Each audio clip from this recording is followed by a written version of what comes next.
5 alasan kenapa banyak masyarakat Aceh kurang suka dengan orang Jawa. Nanggro Aceh tanah rincung, lama lindung Allah serama Mekah. Fakta, kalau ada yang bilang orang Jawa gampang diterima dimanapun mereka berada. Namun pada kenyataannya, sebenarnya orang Jawa tidak mutlak disukai oleh semua orang di Indonesia. Aceh adalah salah satu daerah yang bisa dibilang kurang bisa menerima orang Jawa. Ternyata hal tersebut ada penyebabnya. Ya, dulu orang Aceh nyatanya sangat menyayangi Indonesia, Jawa khususnya. Namun ada beberapa kejadian di masa lalu yang mengubah ini. Lalu apa yang membuat orang Aceh tidak menyukai orang Jawa? Berikut ulasannya. Sebelum kita lanjut, seperti biasa bagi kalian yang belum berlangganan, silahkan tekan tombol subscribe untuk sama-sama kita menginformasikan kepada yang lain sekilas pengetahuan. Yang pertama, janji kepada rakyat Aceh yang diingkari. Aceh bukanlah daerah yang terjajah. Secara logika mereka sebenarnya dulu bisa berdiri sebagai negara sendiri. Tapi tidak, rakyat Aceh justru memberikan dukungan penuh kepada Indonesia dan kemudian bergabung pula menjadi satu kesatuan. Selain tekad persatuan, latar belakang kenapa Aceh setuju untuk mendukung Indonesia adalah janji Presiden pertama kepada para tokoh penting Aceh di masa lalu. Kunjungan Soekarno di Aceh, Presiden mempersilahkan kepada Aceh untuk mengatur daerah mereka sendiri dengan sistem hukum memakai syariat Islam. Asal rakyat Aceh yang dikenal garang ketika berperang itu mau membantu perjuangan kemerdekaan. Percakapan antara Presiden pertama dan para tokoh Aceh ketika itu sangatlah dramatis. Sayangnya, ketika Indonesia benar-benar merdeka, janji tersebut seolah-olah tidak pernah diberikan. Bahkan di tahun 1951, Provinsi Aceh dibubarkan dan kemudian disatukan dengan Provinsi Sumatera Utara. Kebetulan sekali, Presiden pertama adalah orang Jawa, itu juga mempengaruhi ketidaksukaan orang-orang Aceh kepada masyarakat Jawa. Yang kedua, Aceh pernah berjasa besar bagi bangsa. Salah satu alasan kenapa eksistensi kemerdekaan bisa terjaga adalah karena adil rakyat Aceh. Ya, mereka pernah patungan agar perjuangan Indonesia bisa terus digulirkan. Bahkan hanya dari mengumpulkan emas-emas orang-orang Aceh, Indonesia akhirnya punya pesawat pertama. Aceh ibarat lumbung emasnya, Indonesia dikala negara masih sangat sulit. Namun lagi-lagi Aceh sepertinya diperlakukan dengan tidak patut, janji yang tidak pernah diterrealisasi. Hal tersebut sepertinya menjadi sebuah yang menyakitkan bagi orang-orang Aceh.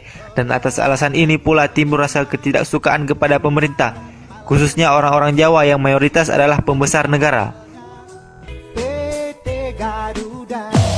Yang ketiga, kisah Daud Bereh yang mengenaskan. Daud Bereh adalah tokoh penting dalam perjalanan sejarah Aceh. Beliau adalah seorang ulama besar sekaligus pejuang hebat yang tekadnya begitu kuat. Karena lewat dirinya lah rakyat Aceh tanpa perlu bertanya langsung membantu Indonesia. Daud Bereh sangat disegani sebagai tokoh pembesar, namun di akhir hidupnya Daud Bereh mengalami banyak kenaasan. Pertama adalah dilumpuhkannya ia ketika berupaya mendirikan negara Islam Indonesia sebagai bentuk protes terhadap janji Presiden pertama yang tidak terrealisasi. Bagai seperti tidak ingat masa lalu, Daud Bereh diperlakukan seperti orang biasa dan tidak punya adil apa-apa. Peristiwa itu juga sedikit banyak membuat rakyat Aceh merasa jengah. Yang keempat, Aceh dijadikan dom oleh Presiden Soeharto. Lepas masa pemerintahan Presiden pertama, Indonesia kemudian dipimpin oleh seorang Soeharto. Presiden kedua ini juga dianggap sebagai biang kebencian rakyat Aceh kepada orang Jawa. Pasalnya, Soeharto pernah menjadikan tanah Serambi Mekah ini sebagai dom, daerah operasi militer.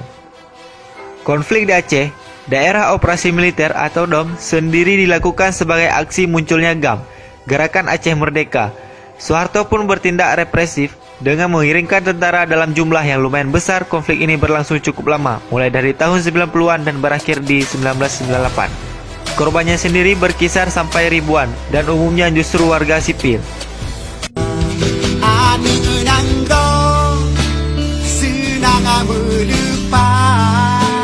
Yang kelima, Belanda dan orang Jawa menyerang Aceh.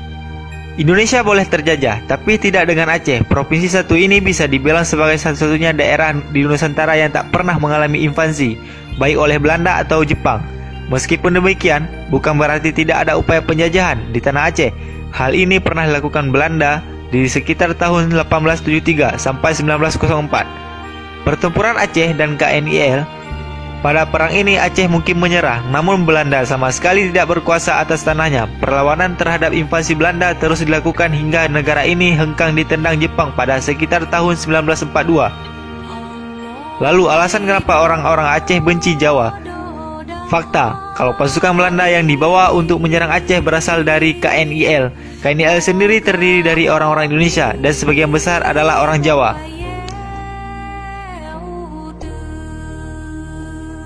Itulah alasan orang Aceh yang mungkin terjadi karena tidak menyukai orang Jawa. Belajar dari sejarah adalah hal penting. Belajar dari kesalahan orang dulu akan membuat kita lebih baik antara Aceh dan Jawa. Meskipun dulu mungkin sempat bersih tenggang lantaran kejadian sejarah yang sensitif, kini sepertinya sudah tidak ada lagi. Mudah-mudahan kejadian masa lalu seperti ini tidak terjadi lagi agar bangsa Indonesia bisa benar-benar menjadi satu negara yang solid.